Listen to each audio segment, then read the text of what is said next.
Alright, San Dimas Wine Shop and Tasting Room. We're going to do something a little bit different today. Heidi's meeting with a wine vendor, and we're going to sit in and see how she chooses wines for the wine shop. Should be pretty interesting, and we're going to be out here in the patio, so let's see how it's going. Collective 2010 Chardonnay, Okay. Santa Barbara Coast. Okay, great. And we're giving you an opportunity to kind of sit in and watch me work. This is what I do.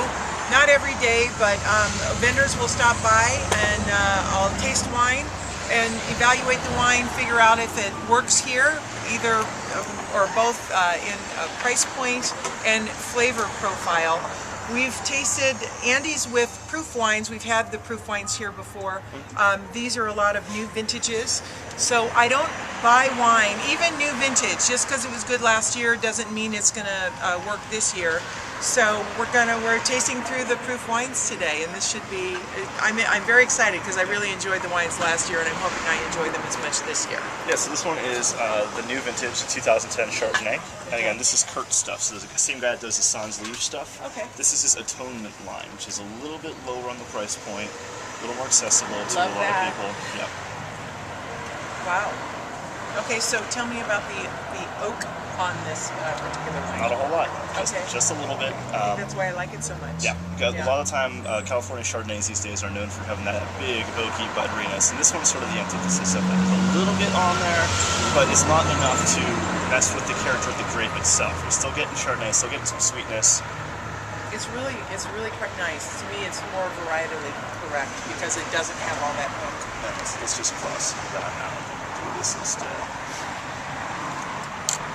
Oh my gosh, you just gave me a better price. I like that, Andy. Yeah. Okay, wonderful. I'm putting this in my memory bank, and I'm going to taste a couple more wines here with Andy and see if they're worthy of the wine shop and worthy of your discriminating palates. So the next one is sort of the higher end version. Okay. So it's also 2010 Chardonnay. Okay. A little bit more oak on this, not to the point of buttery ridiculousness. Specific Santa Rita Hills versus Santa Barbara. And it's got that waxy top. And it's got the wax top on it, which is how you know it's the more expensive version. Of course. And don't ever be intimidated by those wax tops. You just put the corkscrew Straight right through. in and pull it straight out. Don't stand there. You're going to look like an amateur if you're picking at it. So don't do that. All right. And I tend to love Santa Rita Hills as a region. Some of the Pinot Noirs that come out of Santa Rita Hills are absolutely some of my favorites. Yeah, some really good stuff.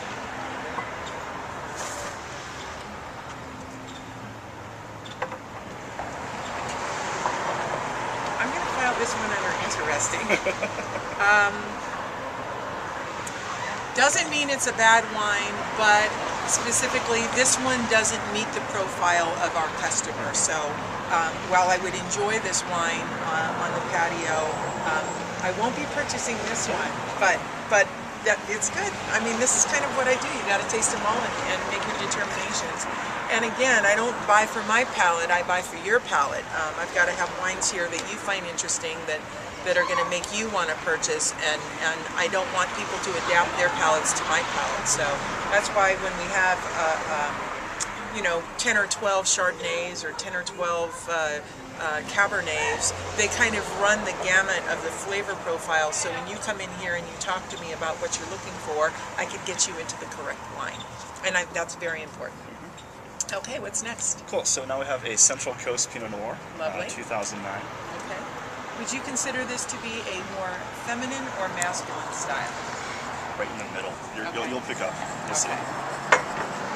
Definitely more on the New World style than the Old World style, so a touch more on the fruit and a little bit more heat than you would get out of an Old World Pinot Noir, which usually has a bit more earth to it, a little bit more gravitas, maybe. But this one's kind of right in the middle there. I like it.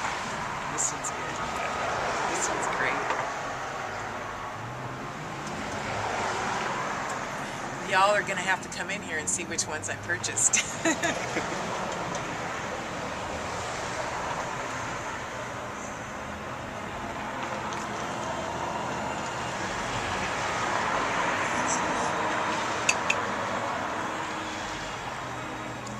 this is also kind of the style I do whenever I'm tasting with somebody. Is I let the person who's tasting do the tasting.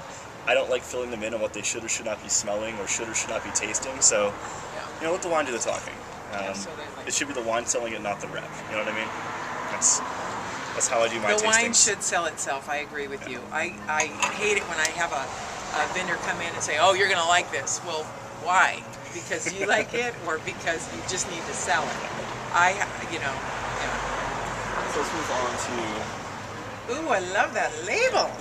This is what Proof does best. Proof absolutely kills it in the label department. That's part of the collective itself is pooling resources of a bunch of smaller winemakers, including things such as labeling, distribution, and the front office. I love so it. They can focus on making better wine and making better wine at a better price point versus having every single maker have their own in-house label, their own in-house marketing guy, their own in-house distribution. Pull it all together, put it under one roof, drives down costs for everybody. So you, the consumer, get the benefit of that. So this is the atonement. I love the fact that you're not going to find these wines, and they're too small production. You're not going to find them any place else. So. A lot of these things are fewer than 200 cases, and just for point of reference, if somebody like a Ralph's or a Vaughn's buys something, they buy usually the regional level, and they're talking 600-700 cases when they do a purchase. So it's too small for production to ever be seen in the bigger stores. And these are those beautiful little wines that we're looking for. The nose on this is so perfumey, it's beautiful. Yeah, so this one's Cab, Zinfandel, and Tempranillo blend.